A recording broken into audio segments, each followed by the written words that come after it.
Komanda mudogo yakuba ebikonde ogezako okwogera ne Alien Skin omugamba embeera eriwo. Sina bakwogeraku nabo sina gwe nayogeddeko naye kuva mu Fangoni era sinamanya kivaayo kujjako nalabya live recording omwana gye yakutte ng'agamba agenda kuddamu anoonye ankuba ebyaddala. So komanda mudogo ka video nkalina mu simu yange yagambye agenda kuddamu anoonya ankube ebyaddala. So kati awo kyesitama ng'ekinnoonyesa okunkuba ebyaddala musango ki ebyo gwe nnoonya gwensaba bantaase bantangaaze musango ki gwe bannoonya okunkubira. Yabadde akukuba yabadde agamba bigambo ki? Yabadde ankuba yabadde angamba nti envuma boosi we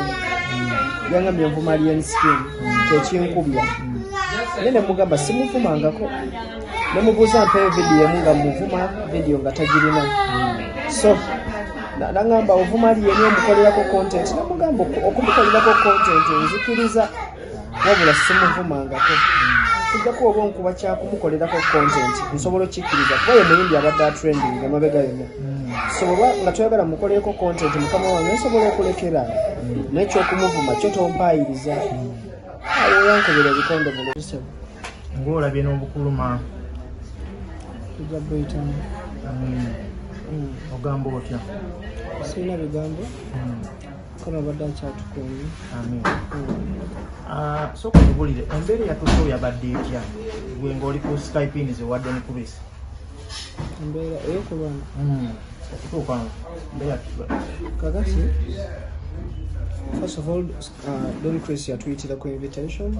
Buli muntu yalina invitation okugenda ku Skype ins. Eyange baginsindikira a week earlier. Lwangamba chicken you're invited ku Skype ins tours and travel. So when I came, najja ne Nadia mukwano gwange ne tutuukawo twasanga Alien Skin olde yatuuse dda n'abaana be ne Fiki Gaza n'abalala. So when natuuka embeera nagisomerawo nga ndabanga abatali basanyufu kundaba naye ng'ate the other time amabegako nga bwe bandaba tubonga. This time round bantunuulira bubi nengamba oba nakoze eki. But anyway, ngamba it is okay. Nentuula nkwata glass Don Chris yali atugabudde nkwata ka glass nenywere kukenge cause omuntu gwaliwo of course bani abali bakola bombi Alien Skin nedda abaana be nga bwomanyi kati nze nali simanyi nti baninako embeera nga bwogenda omubongako era batakkiriza namba waayo kambaleke mbalabika nabanyiiza amaaso oba nga wanyiiza omuntu bati nga tomanyi munange nga ntuula nenywera akenge kange nsituka ntandika okubuuza ku bantu ndola abavubuka bansalako abavubuka bana awo embeera bwe yatandikira atandise okunsikasika banjasiza obugago just Katonda yannyamba buyambi gago nezitanjatikira mu maaso kubanga nali nzambadde oliwo yankubira sirapu alyoka abugyeko. So mu process awo abantu bonna nno engeri gy'abantu gye bamanyi nti nze ne Alien Skin tuli mu good terms. So olwandaba nga ndi nabo abasinga tebabifaako nga bagamba wabula bibuuzaako. So my process bwali komanda mudogo gye yankuba sijja kuwayiriza abantu balala. So nankuba ebikonde mu lubuto muneeno nempulira pains. Sirapu gye yankuba ku ttama yo teyakola nnyo effect but okulya just pain mu lubuto. The problem was nali nywedemu ku mwenge kati nga bumanyi akenga ako when you drink it blood flow y'omusaayi ebeera waggulu nnyo. So bwe yankuba muno funamu obuzibu but saakirealize nga nalowooza era nekyanga kyangawo nga bumanyi befuula ovubuka nenvuga emmotoka yange nenvaawo. So when I reached home but before reaching home nafunamu omutwe ogw'olutentezi nga gunnuma guntujjirya naye nga gunfumitira mu face wano.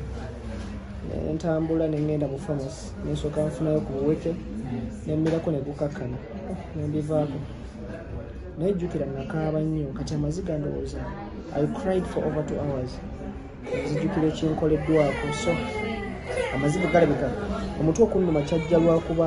nakaaba nnyo. So naye kisomu nenaaba neneebaka. So bwe neebaka ninamu ewaka ninayo routine ntera okuzuukuka nnyo ku mazzi so nsettinga alarm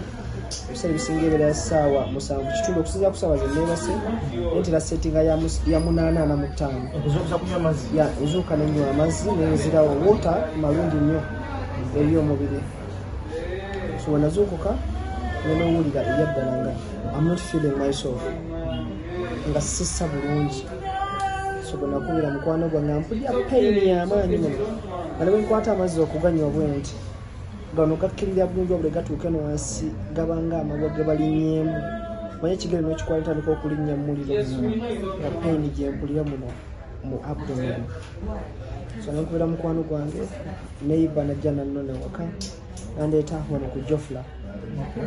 so treatment netandika bataddeko zi scans bankebedde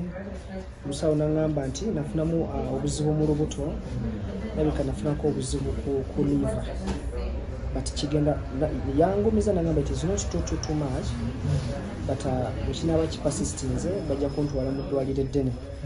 erisingako wano but the problem was the boxings ezankubwa mu lubuto zasinga okuleeta obuzibu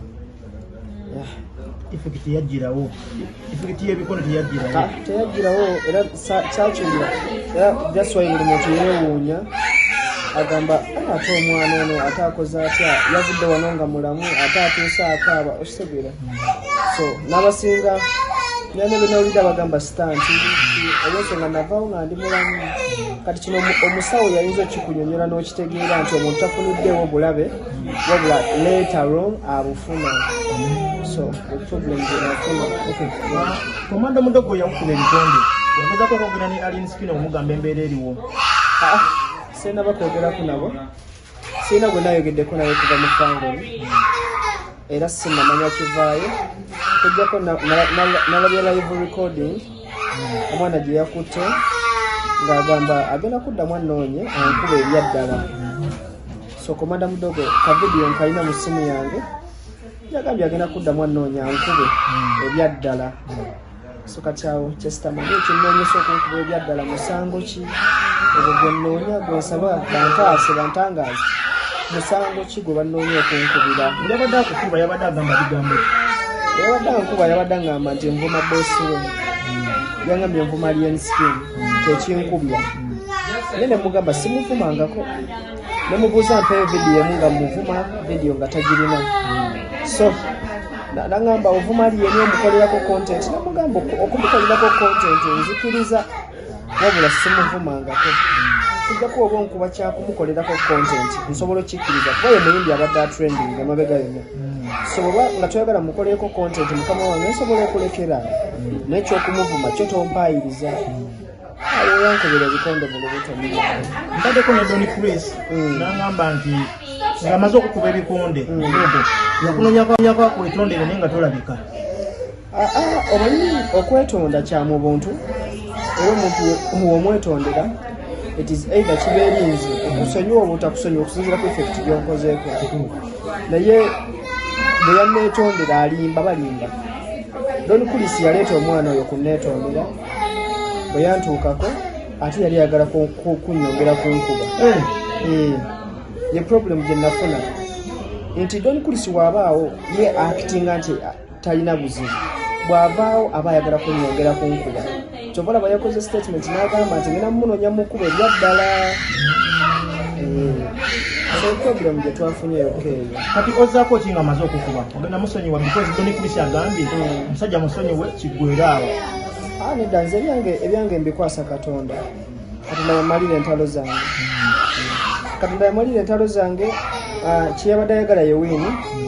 Winnie yagifunye munnaaye nze siri mulwanyi nakyogedde era emabega yonna abantu bakimanyi siri mulwanyi mwana I'm not a fighter so nze njagala muntu anjagala njagala muntu anfaako nange gwenfaako so atanjagala simwagala nange njagala so nze nabirekedde Katonda oba yabadde ayagala kulabisa yalabisizza ate munaife tukolezi ffe banafu ffe tutasobola abamaanyi kabatukube ffe tujjagenda mu ddwaliro wetunabaamu n'obusente twejjanjabe wetunaba tetulina awo tufe munnaayi ate ffe tukole ki polisi ogendayo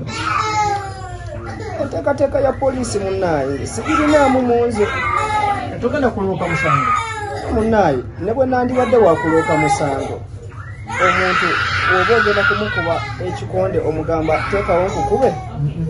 bwe yali ansanga okunkuba yali andaalise nti nja kukuba yansanze busanze nankuba